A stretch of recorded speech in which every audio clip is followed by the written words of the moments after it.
কালি ৰাতি সপোনত জুবিন দা আহিছিল। জুবিন দাক দেখিছা? বিদ্যা মোৰ লগত ঢেৰ সময় কথা পাতিছে, মানুহৰ কথা পাতিছে, মোক খবৰো লৈছে, গছৰ কথা পাতিছে, গান গাই শুনাইছে। তাৰপিছত জুবিন দাই মোক সুধিছে, তহঁতে বাৰু মোক পাহৰি গৈছ নেকি বাৰু?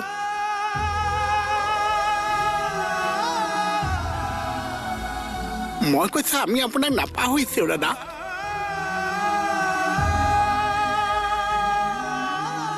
কোনেও নাপাহৰিছে।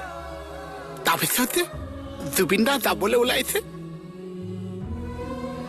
মই জুবিন দাৰ হাতখনত থাপ মাৰি ধৰিছো। মই কৈছো দাদা আপুনি নাযাব, আপুনি নাযাব দাদা।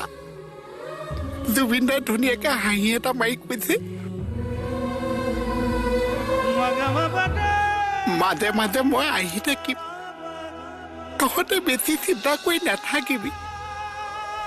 জুবিন দালে বহুত মনত পৰিছে অ কমল,